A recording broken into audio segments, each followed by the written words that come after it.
Bom dia, meninas. Quero te agradecer, Ana, por ter me feito esse convite. De todas essas amigas que vocês ouviram falar, eu sou aquela que precisa trazer umas 15 para interceder para eu estar aqui, gente. A Iana falou que a amiga protege, mas no meu caso elas dão um chute assim e me põem para frente. Aleluia!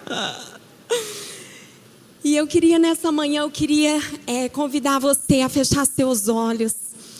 E eu queria que você olhasse só para Jesus agora. Porque a gente está aqui nessa manhã falando sobre amizade. Eu quero que você olhe bem nos olhos dele. Porque um dia nós fomos consideradas inimigas de Deus. Essa era a nossa condição. Nós merecíamos a morte. Nós merecíamos ser condenadas. Mas Jesus vem na cruz e Ele carrega o nosso castigo, a nossa maldição. Ele carrega a punição, aquilo que nós merecíamos. E Ele nos salva. E eu não sei você, mas eu podia passar a eternidade grata, comprada, serva de Cristo, súdita, sujeita a Ele. Mas Jesus, Ele estende a mão para nós e Ele diz: eu já não vos chamo servos, porque o servo não sabe o que faz o seu Senhor. Mas antes disso eu tenho vos chamado amigos, porque tudo que eu ouvi do meu Pai eu tenho feito conhecido a você. Gente, nós não contamos os nossos segredos para quem não é amigo. Nós não contamos aquilo que não é importante para quem não é nosso amigo. E Jesus nos contou tudo que Ele ouviu do Pai, Ele tornou conhecido a nós, Ele nos tornou amigos. Romanos 5,10 diz: pois visto que a nossa amizade com Deus, ela foi restaurada por causa da morte do seu Filho, quando nós éramos ainda seus inimigos, certamente seremos salvos pela vida do seu Filho. E por isso nós podemos nos alegrar nesse novo relacionamento que nós temos com Deus, porque o nosso Senhor Jesus Cristo nos tornou amigos de Deus. Jesus, nós te agradecemos essa manhã. Nós queremos te dizer que nós te amamos e que nós te agradecemos, Senhor, por ter aberto o seu coração para nos incluir no seu rol de amigos. Senhor Jesus, nós queremos honrar essa amizade com a nossa vida. Nós queremos honrar aquilo que o Senhor nos ofereceu. E por isso nessa manhã nós dizemos: nos transforma pela tua palavra, nos transforma em amigas. Ensenhor, nos transforma, que a tua palavra, que não volta vazia, ela possa cumprir todo o propósito para o qual o Senhor a enviou nessa manhã. É isso que nós te pedimos em nome de Jesus. Amém. Amém. A gente olha no Velho Testamento e a gente fica maravilhada, né? Quando a gente ouve falar: nossa, Abraão foi chamado amigo de Deus. Eu ficava encantada. Eu falava: como é que eu posso fazer para isso acontecer comigo? E a gente ouve que Deus falava com Moisés como quem fala com um amigo, face a face. Mas, gente, eles estavam debaixo de uma velha aliança. E nós estamos debaixo de uma aliança muito mais poderosa. Aliança no sangue de Jesus Cristo. E por isso, você pode ser amigo de Cristo. Você, seja qual for o seu nome: Maria, Antônia, Heloísa, Sandra, Kátia, Helene, Baiana. Você pode ser amiga. Essa amizade se estende a cada um de nós. Mas assim como a salvação, Ele morreu por todos, mas nós precisamos responder a essa amizade, a essa salvação, não é verdade? Nós temos que crer com o nosso coração, confessar com a nossa boca Jesus como Senhor. Da mesma forma, a amizade é de Deus, que Ele nos ofertou, ela precisa de uma resposta. E nós vamos falar sobre isso um pouquinho mais para frente. Mas, em primeiro lugar, a gente precisa aprender a nomear as nossas relações. A Iana aqui estava pegando um pouquinho da minha palavra, mas a gente precisa, porque a gente, como brasileiro, a gente é um povo muito caloroso. Gente, nós estamos aqui entre mulheres. A gente faz amizade na fila do banheiro. Não é verdade? Eu acho que se a gente pudesse, a gente faz amizade tão fácil. Nós mulheres, então, nem se fala.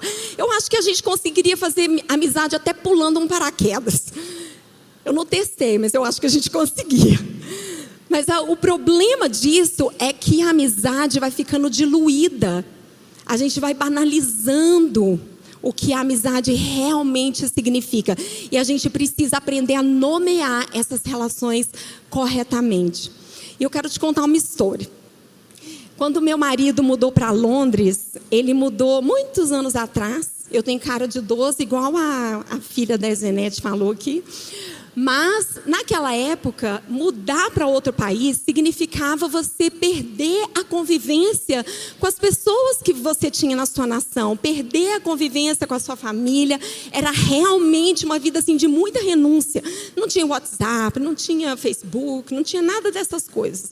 Tinha assim, malemar um telefone fixo que era super caro, que você podia falar com alguém, uma pessoa talvez, uma vez por mês. Era assim. Então o Emerson, a diretora da escola de inglês onde ele estudava, ela começou a ajudar ele. E ela levou ele para entender como é que funcionava o metrô, para arrumar um lugar para morar. Ela ajudou ele a arrumar um emprego, a entender um pouco da cultura. E ele estava tão agradecido, mas tão agradecido, que ele virou para ela e falou assim: Jill, você é a minha única amiga aqui. Ela virou para ele e falou assim: amiga? Eu não sou sua amiga. Eu sou sua conhecida. Talvez a maneira que ela falou é uma maneira dura para a nossa cultura, né? A gente não fala assim normalmente como brasileiros. Mas ela estava nomeando corretamente as relações. Ele não era amigo dela, ele era um conhecido. E na Bíblia tem uma pessoa que me inspira bastante, que é o apóstolo Paulo. Toda carta que ele escreve, ele faz um monte de saudação. E está cheio de nome lá. Toda carta, pode pegar lá qualquer carta, ele manda abraço, beijo para todo mundo. Até beijo ele manda. E ele fala, eu peguei a de Romanos aqui. Em Romanos, na lista enorme, ele só chama de amigo o Epêneto e de amigo querido o Amplíato. Gente, eu chamo Ila e a minha irmã chama Uli. Se a minha mãe tivesse visto isso aqui, eu tenho certeza que eu ia ser a Epêneta e a minha irmã ia ser a Amplíata. Eu tenho certeza disso. Mas, voltando aqui, o resto das pessoas, ele chamou de companheiros em Cristo. Ele chamou de amado, de meus parentes, de aprovado no Senhor, companheiro de prisão. Por favor, não quero ninguém aqui me chamando de companheiro de prisão. Não quero que ninguém te chame de companheiro de prisão. Mas ele chamou os que estão no Senhor, os amados, a igreja, os cristãos. Por quê? Porque se a amizade ela fosse uma sacolona assim, não está todo mundo dentro dessa sacola. Nem Jesus foi amigo de todo mundo. Ele andou com as multidões, ele foi na casa de um monte de gente, ele jantou na casa dos publicanos. Se fosse a gente, jantou na casa do publicano, é amigo. Mas nem Jesus, ele trouxe os discípulos, eram os amigos dele. Por quê? Porque se a gente colocar todo mundo dentro dessa categoria, a gente vai banalizar e a gente vai perder o plano de Deus para as nossas amizades. E é sobre isso que eu queria falar. Então, vocês acompanham aqui comigo. Qual que é o plano de Deus para as nossas amizades? Ele tem um plano. E quando ele estava ensinando os seus discípulos lá em João 14, ele está lá: eu sou o caminho, eu sou a verdade, eu sou a vida, ninguém vem ao Pai senão por mim. Na hora que Filipe escuta o Pai, ele vira: Jesus, me mostra o Pai. Não, se o Senhor me mostrar o Pai, eu não quero mais nada nessa vida. Mostra o Pai. E no versículo 9 de João 14, Jesus vira e fala assim: há tanto tempo eu estou com vocês e você, Filipe, ainda não me conhece. Quem vê a mim, vê o Pai. Criatura do céu, como que você fala, mostra-nos o Pai? Você não crê que eu estou no Pai, que o Pai está em mim? Então Jesus, ele refletia o Pai, ele revelava o Pai à medida em que ele refletia o Pai. Lá em Hebreus 1:3 diz que Jesus era o esplendor da glória de Deus, que ele é a expressão exata do seu ser. Só que Jesus sabia que ele ia embora para o Pai, que ele ia voltar para o Pai um dia. Então ele começa a ensinar para os discípulos, e ele vira e mexe, ele falava. E aí ele falou, quem crê em mim, vocês vão fazer as obras maiores, as que eu faço, e maiores. Por quê? Porque eu vou para o Pai. Então eu quero sugerir aqui nesta manhã, que Jesus, ele voltou para o Pai, mas ele escolheu usar as nossas relações de amizade para mostrar ao Pai, assim como ele o fez. Quando ele estava prestes a ser crucificado, lá em João 17, Jesus começa a orar e ele fala assim, para que todos sejam um, como tu, ó Pai, o és em mim e eu em ti, que todos sejam um em nós, para que o mundo creia que tu me enviaste. Para o quê? Que o mundo veja quem? O Pai. Que tu, o Pai, me enviaste. Foi isso que ele disse. E aí você pode falar assim, Ila, mas ele falou todos, né? Mas não tem jeito Deus ser um com quem está lá na Islândia. Não tem jeito da Bel ser um com a Maria que está sentada ali, que ela nunca viu. Mas à medida que vocês são um na sua relação de amizade, vocês são um, vocês são um, vocês são um, o Pai é revelado e todos revelamos e mostramos o Pai. E aí a gente para pensar assim, meu Deus, mas como é que duas pessoas, cabeça dura pode ser um, gente? Não é? Eu e a minha irmã, eu amo muito a minha irmã, mas a gente é igual assim, gente, é quase o leste com o oeste. É assim, a gente é muito diferente. Como que duas pessoas tão diferentes podem ser um? E Jesus continua aqui no texto, ele fala, eu lhes dei a glória que me deste para que sejam um. Nós recebemos a glória que o Pai entregou para Jesus, para que nós pudéssemos ser um. Tem jeito de ser um. Tem jeito de ser um, mas não é um de qualquer jeito. Vocês duas aí, sejam um do jeito que vocês quiserem, sejam um aí do jeito que vocês quiserem.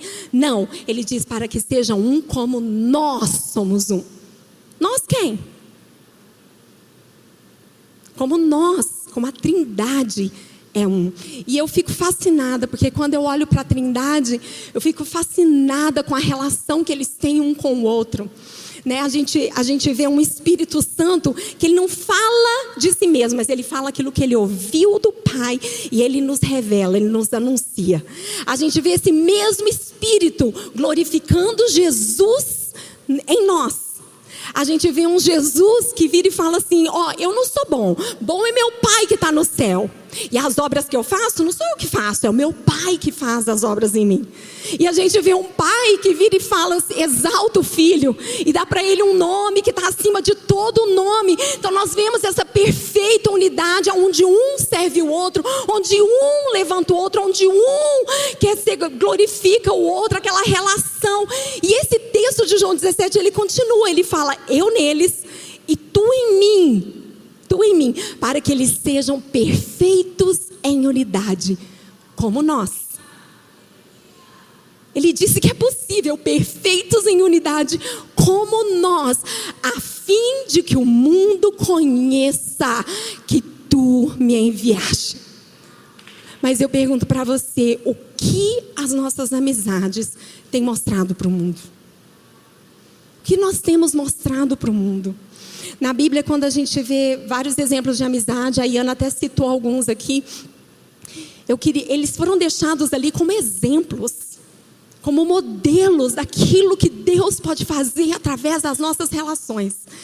E eu queria começar com Moisés e Josué.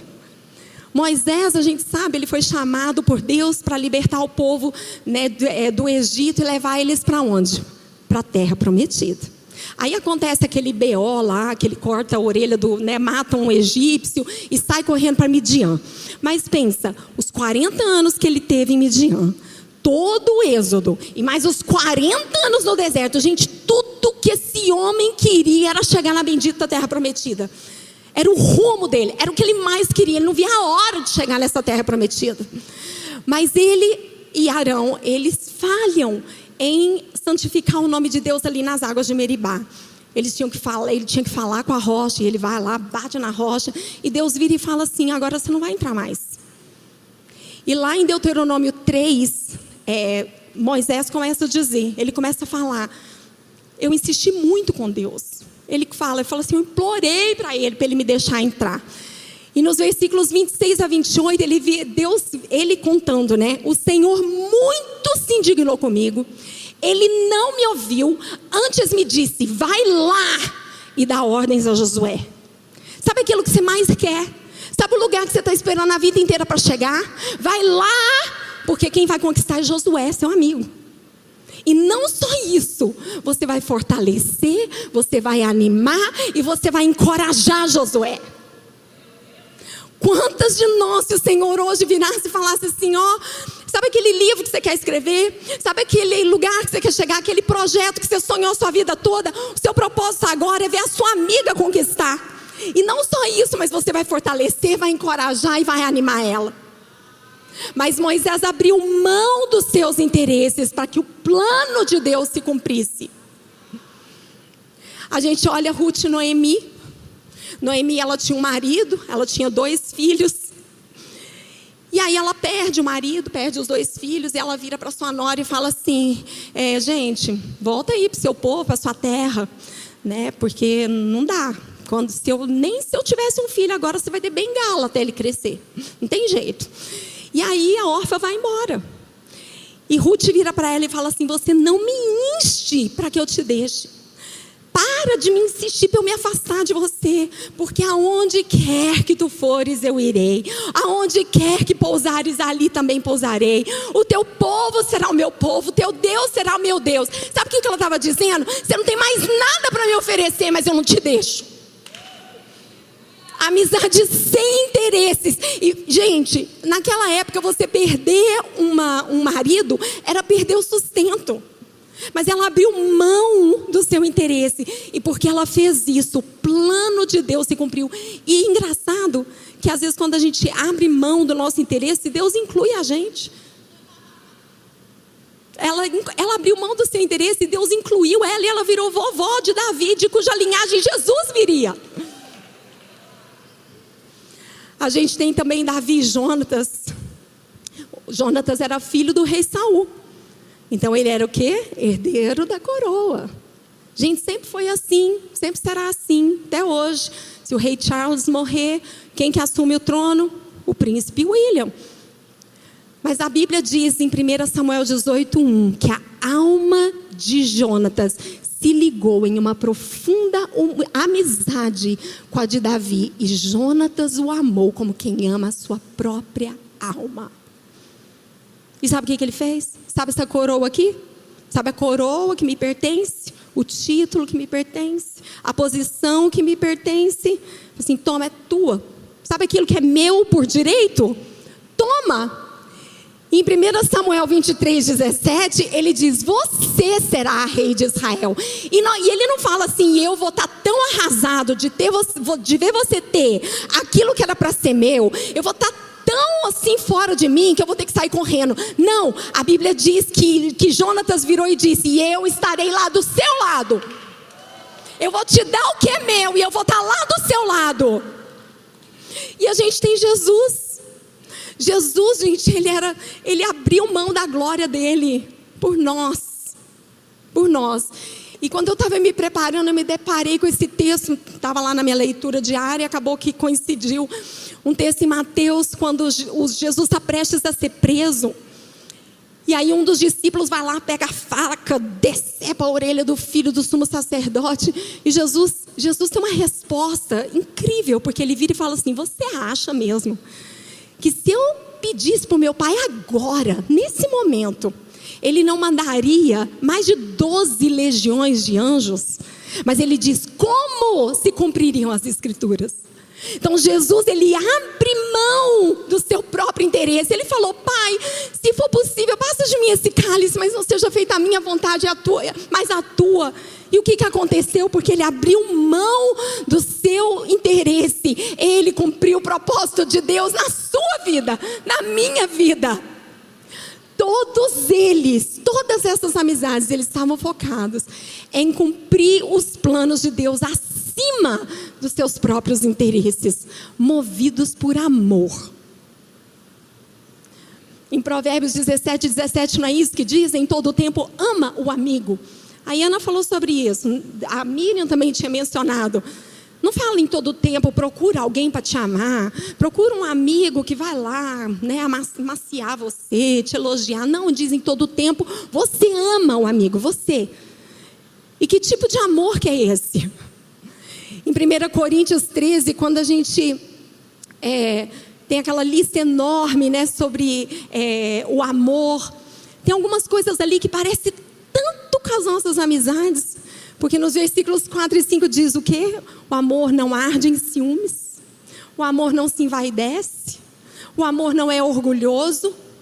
O amor não se conduz de forma inconveniente. E o amor não busca os seus próprios interesses. Paulo falou sobre isso também quando ele recomendou Timóteo na carta aos Filipenses, no capítulo 2. Ele virou e falou assim, porque a ninguém eu tenho de tão igual ânimo. O que ele estava dizendo? Que é tão um comigo, que sinceramente cuide do que vos diz respeito, porque todos buscam o que é seu. Na NVI diz, porque todos buscam o seu próprio interesse e não o que é de Cristo. Gente, nós precisamos começar a buscar os interesses de Cristo. Se nas nossas relações elas estão cheias de busca por interesse próprio, se a gente tem amizades que a gente está querendo buscar eu quero me suprir, me nutrir aqui nessa amizade, pode chamar do que for, mas não pode chamar de amor. Porque a Bíblia está dizendo que o amor não busca os seus próprios interesses. E mais uma vez eu pergunto, o que as nossas amizades têm mostrado para o mundo? O que eles têm ouvido acerca das nossas amizades? Quando eles vêm, pensa aí na sua melhor amiga, nas suas relações de amizade. Ela está contando alguma coisa para o mundo? E o que ela tem contado? Quando a gente volta na história de Ruth e Noemi, Ruth resolveu ficar. E aí ela vai lá, agora tem que trabalhar, né? E ela vai lá colher espigas num campo.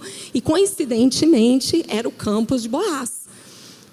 E aí depois que ela passa um dia lá de trabalho, Boaz vira para ela e fala assim: ei, minha filha, não colhe espiga em nenhum outro lugar, não.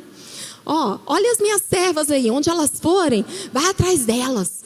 Já avisei meus servos aqui para ninguém te incomodar. Se tiver sede também, vai lá, pega as minhas vasilhas e toma ali água. E aí Ruth fica assim, abobada, né? Falou assim, ela vira para ele e fala assim, por que você está me tratando desse jeito? Sendo que eu sou uma estrangeira. E no versículo 11 de Ruth 2, Boaz diz para ela: eu já ouvi de tudo o que você fez pela sua sogra desde a morte do seu marido. O que as nossas amizades têm mostrado para o mundo.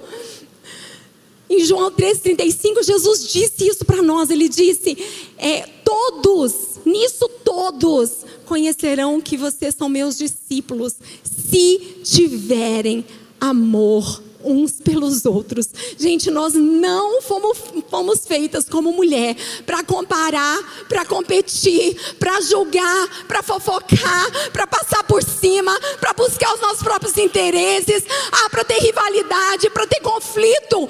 Tudo isso faz parte da nossa natureza humana. E é tão parecido com a maneira que o mundo vê amizades. É tão parecido. Lá em Gálatas 5, 19 a 21, a gente tem a lista enorme lá, né, das obras da carne.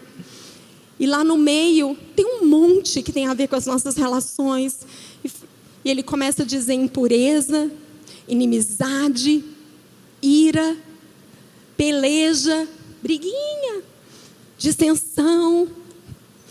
E ele fala coisas semelhantes a essas. Então, não é, gente, eu já acho muita lista. Mas ele fala coisas semelhantes a essas.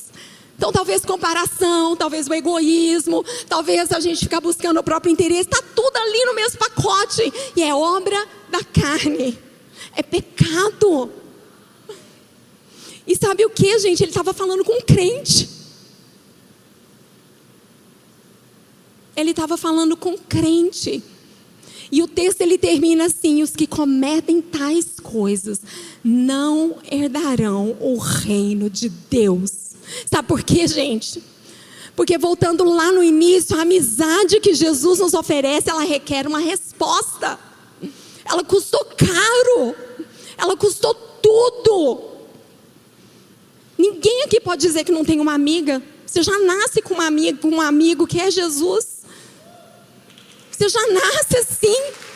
Porque o que Ele fez, Ele já fez antes de você nascer. Quando você nasceu, tinha um amigo esperando aqui no mundo. Só que nós precisamos dar uma resposta a essa amizade. E a Bíblia ela nos diz duas condições para que nós possamos desfrutar dessa amizade. Em duas. A primeira, ela está em João 15:14, onde Jesus diz: vocês serão meus amigos se fizerem o que eu vos mando. E aí a gente pensa assim: ah, meu Deus, tem tanta coisa que Ele manda, né? Nós vamos voltar lá na lei então, né? Porque é tanta coisa. Mas Ele lá em Mateus 26, Ele fala sobre um grande mandamento. Que era o quê? Amar o Senhor teu Deus com todo o teu coração, com toda a tua força, com toda a tua alma, com todo o teu entendimento. E aí Ele vai e diz assim: e um segundo que é semelhante a esse. Não é menor que esse, não é menos importante que esse. É semelhante a esse. Amarás o teu próximo como a ti mesmo. Foi isso que Jonatas fez. Ele amou Davi como quem ama a sua própria alma.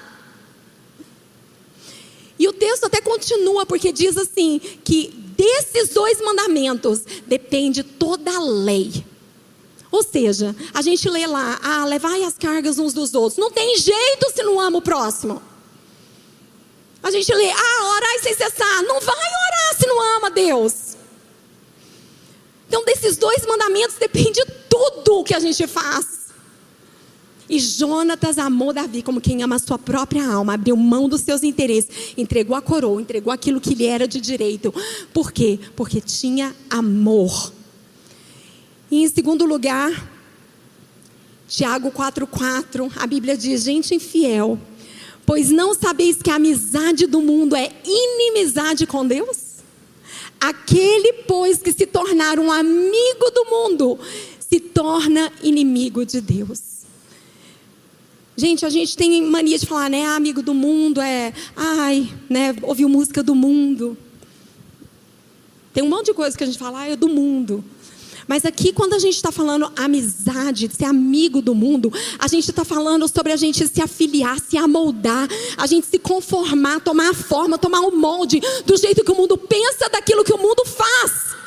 E as nossas amizades, elas têm abraçado os padrões do mundo.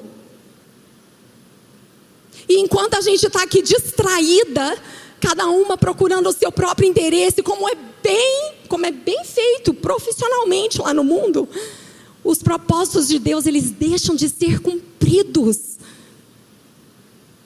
E ao invés da gente influenciar o mundo para que o mundo creia, a gente está aqui assumindo a forma que o mundo entende a amizade.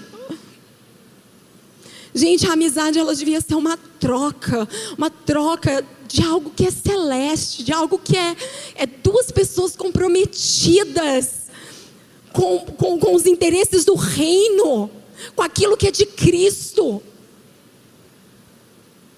E engraçado que quando Paulo fala isso, quando ele fala, né, ninguém busca o interesse de Cristo, cuidar dos filipenses, cuidar do que diz respeito aos filipenses, era interesse de Cristo. E a gente precisa ter a presença de Deus nas nossas relações. Duas pessoas, não buscando os seus próprios interesses, mas buscando algo que vai além delas duas, além delas três, além delas 15. E que cumpre os propósitos de Deus. Quando Marta estava... Tem um negócio apitando aqui, gente. É aqui em cima. Bom.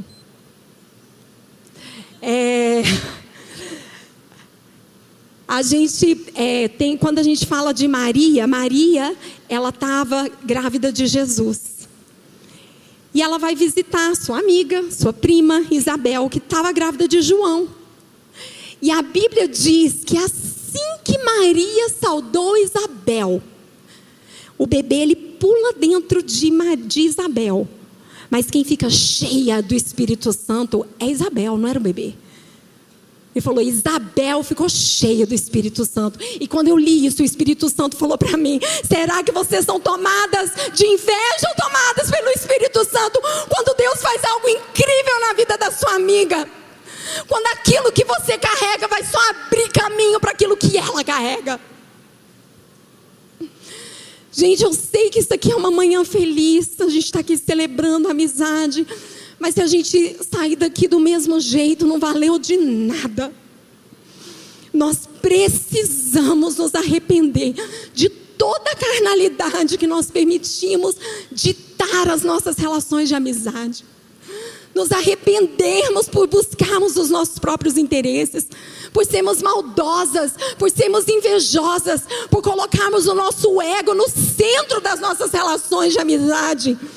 Gente, quando a gente está junta, é legal a gente olhar a roupa, a outra, conversar de tudo aquilo que a Iana falou. Mas não é o propósito, a gente não se encontra para checar se a amiga está mais magra, se a amiga está mais botocada que você, se a amiga tem um filho que é mais bem encaminhado que o seu, se o projeto dela é melhor que o seu. Não! Não é para nada disso, para checar que marido que é mais bonito. O meu ia ganhar, né? Mas não é para nada disso. Chega de amizades interesseiras. Chega de nós nos relacionarmos com as pessoas por conexões. Chega de nós usarmos as amigas como um trampolinho. Eu perguntei para o Espírito Santo o que ele queria fazer aqui nessa manhã. E sabe o que ele me disse? Por isso que nasceu essa palavra. Ele me disse, Ila, eu quero santificar as relações de amizade. Isso aqui é muito sério. Muito sério, mas é entre você e Deus. Ele está aqui para nos transformar. E eu queria que você fechasse o seu olho nessa manhã, porque se você está aqui e você deseja dar um basta em relacionamentos rasos, se você está aqui e você está cansada de comparar, de se competir, de ficar cheia de inveja, se você está pronta para dizer para Jesus, Jesus, eu quero ser uma amiga de verdade. Jesus, eu quero fazer parte de algo que vai além de mim e que cumpre os seus propósitos. Se você nessa manhã deseja arrepender entre você e Jesus, gente, ninguém aqui morreu por você. Ninguém aqui, eu não estou nem aí se você tem 1 ano de convertido ou 50. Se o seu título é diaconisa ou você limpa o banheiro, você é uma pastora. Mas se você nessa manhã está cansada de se comparar, você está cansada dessa competição, você está cansada de jogar esse jogo do mundo, você está cansada de se moldar tanto com a maneira que o mundo pensa, que você já nem sabia mais como era uma amizade pura que cumpre os planos de Deus. Se essa é você nessa manhã, eu queria te convidar para ficar em pé. Não fique em pé por mim, não fique em pé por ninguém. Mas eu queria que você, quando ficasse em pé, você estivesse dizendo, Jesus, eu me comprometo a não deixar o pecado reinar mais no meu corpo mortal. Eu não vou mais ser escrava do pecado. A Bíblia diz que Jesus, ele morreu para quebrar o poder do pecado. E ele está aqui nessa manhã para quebrar o poder do pecado. Se você quer dizer nessa manhã, eu quero me considerar morta para o pecado e viva para Deus, eu estou em pé com você, porque eu quero que as minhas relações de amizade tragam glória ao nome de Jesus. Eu quero que as minhas amizades, elas mostrem o Pai. Eu quero que as minhas amizades, elas sejam santas. Leonard Ravenhill, ele dizia que nós borrifamos perfume na impiedade com as nossas colônias teológicas. Gente, isso é tão forte, porque a gente fica dando um monte de nome bonito para pecado. A gente diz assim, eu me comparo porque eu sou insegura, porque eu tenho um problema na minha identidade. O problema da identidade, ele é válido, mas o que a gente faz por causa dele é pecado. E nós precisamos nos arrepender. Eu queria que você fechasse os seus olhos e que você começasse a orar agora. Não espera ninguém, não sei como que vai ser, acho que a pastora Zenete vem orar, mas eu não quero que você espere alguém te conduzir. Coloca para fora. É pesado tentar ser igual ao outro. É pesado assumir uma forma que não é tua. É triste a gente viver uma vida inteira com relações egoístas, centradas em nós mesmas, quando nós podíamos estar abrindo o caminho para Deus cumprir o propósito na vida de outras pessoas. E nós precisamos nos arrepender nessa manhã. Começa a falar com Jesus.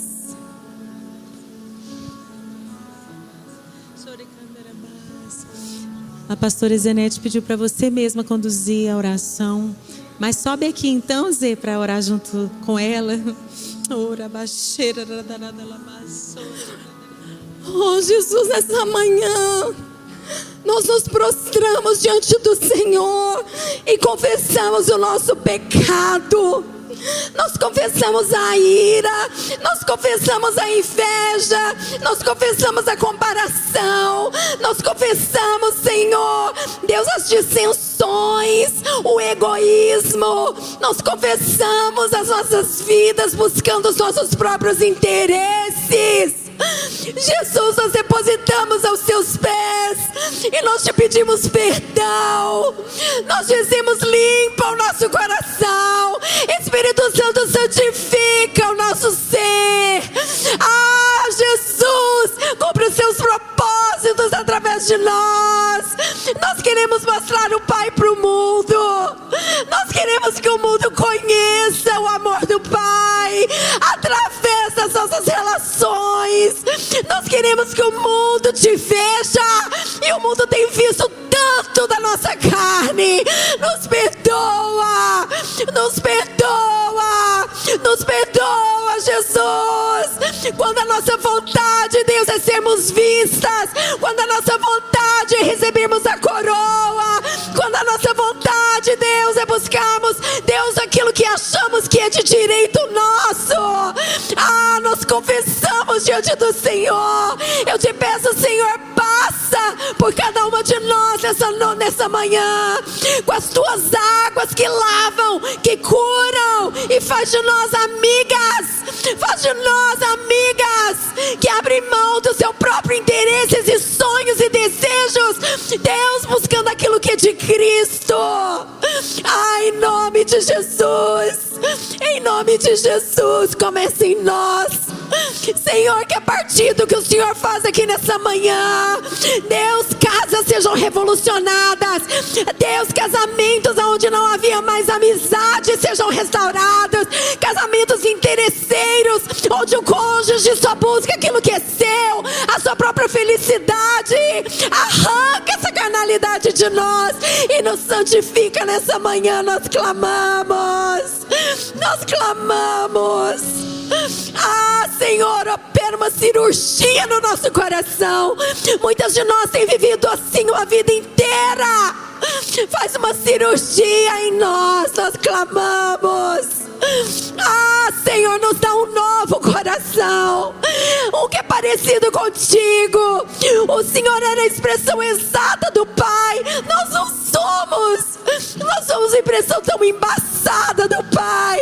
Mas nessa manhã nós clamamos: ah, seja um conosco, para que o mundo saiba, para que o mundo te conheça, em nome de Jesus.